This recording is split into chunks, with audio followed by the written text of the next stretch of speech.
અમદાવાદમાં 147મી ભગવાન જગન્નાથજીની રથયાત્રાની શરૂઆત થઈ છે ત્યારે ભગવાન જગન્નાથજી નંદી ઘોષ, બલભદ્રજી તલધ્વજ અને બહેન સુભદ્રાજી કલ્પધ્વજ રથમાં સવાર થઈને નગરચર્યાએ નીકળ્યા છે।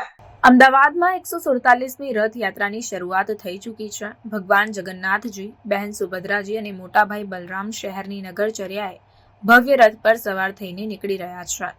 ભગવાન જગન્નાથજી નંદી ઘોષ, બલભદ્રજી તલધ્વજ જ્યારે બહેન સુભદ્રાજી કલ્પધ્વજ રથમાં સવાર છે। બે ભાઈની વચ્ચે બહેન સુભદ્રાજીનો રથ છે। ભગવાન જગન્નાથજી રાજવી વેશમાં નગરચર્યાએ નીકળ્યા।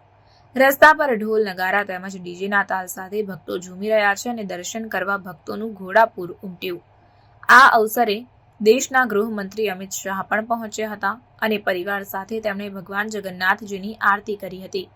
વહેલી સવારથી જ મંદિરમાં ભક્તિમય માહોલ જોવા મળી રહ્યો છે।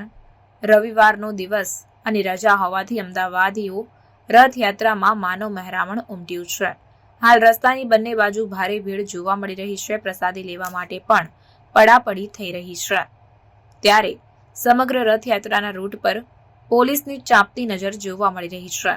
સમગ્ર રૂટ પર ડીજી, એડીજી, આઈજી અને ડીઆઈજી કક્ષાના 5 અધિકારીઓ તેમજ 12,600 પોલીસ સહિત 23,600 જવાનો બંદોબસ્તમાં તૈનાત કરાયા છે।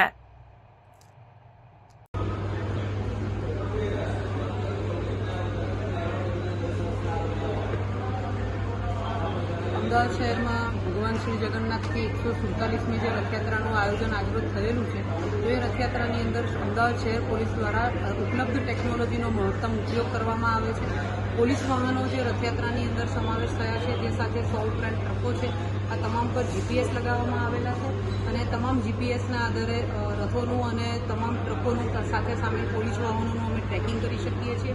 એ ઉપરાંત ડ્રોન સર્વેલન્સ કરવામાં આવી રહ્યું છે। ડ્રોન સર્વેલન્સના કારણે રથયાત્રાના રૂટ ઉપર તથા આસપાસના વિસ્તારમાં પોલીસ દ્વારા પૂરતી ધ્યાન રાખવામાં આવી રહ્યું છે, જેથી ક્યાંય માર્ગમાં ક્યાંય અડચણ હોય, ક્યાંય કોઈ ગેપ રહ્યો હોય અથવા આસપાસના વિસ્તારમાં કોઈ પ્રવૃત્તિ થઈ રહી હોય જે પોલીસની દ્રષ્ટિએ, કાયદો અને વ્યવસ્થાની દ્રષ્ટિએ ધ્યાન રાખવા પાત્ર હોય તો અમે એનો ઉપયોગ કરીએ છીએ। સાથે લાઈવ રથ જે છે એના લોકેશન ક્યાં છે એ પણ અમે લિંક સાથે શેર કરેલી છે। અધિકારીઓને અને નાગરિકોને પણ એના દ્વારા રથના લોકેશન ખ્યાલ આવે એના માટે આ લિંક પણ તમામ જગ્યાએ શેર કરવામાં આવેલી છે। એ ઉપરાંત અમદાવાદ શહેરમાં જે સીસીટીવી કેમેરાનું નેટવર્ક છે એ સીસીટીવી કેમેરાનું નેટવર્કનો અમે ઉપયોગ કરીને રથયાત્રાના સમગ્ર માર્ગ પર પોલીસ દ્વારા ચાંપતી નજર રાખવામાં આવી રહી છે।